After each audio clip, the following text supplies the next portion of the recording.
రాఖీ పౌర్ణమి సందర్భంగా సోదర సోదరీమణులంతా తమ అన్నా చెల్లెల అనుబంధాన్ని గుర్తు చేసుకుంటూ శుభాకాంక్షలు తెలుపుకుంటుంటారు. తెలుగు రాష్ట్రాలకు చెందిన పలువురు రాజకీయ నేతలు కూడా రాఖీ పండుగ శుభాకాంక్షలు చెప్పుకుంటున్నారు. అయితే అన్నకు దూరమైన ఓ చెల్లెలు మాత్రం రాఖీ పండుగ సందర్భంగా పెట్టిన ట్వీట్ మాత్రం వైరల్ గా మారింది. ఇందులో అన్న జగన్ అయితే చెల్లెలు షర్మిల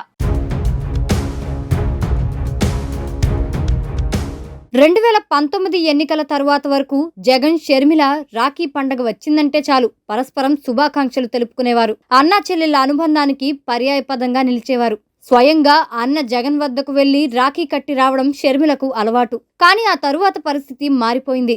రాజకీయంగా అన్న జగన్తో విభేదించడం మొదలుపెట్టిన షర్మిల రాఖీ కట్టేందుకు రావడం మానేశారు. అంతేకాదు జగన్ కు రాఖీ శుభాకాంక్షలు కూడా చెప్పడం లేదు. అయితే తాజాగా పిసిసి అధ్యక్షురాలుగా మారిన తరువాత షర్మిలకు జగన్ స్థానంలో రాహుల్ గాంధీ వచ్చి చేరారు. దీంతో రాహుల్ ఫోటోతో షర్మిల రాఖీ ట్వీట్ పెట్టారు.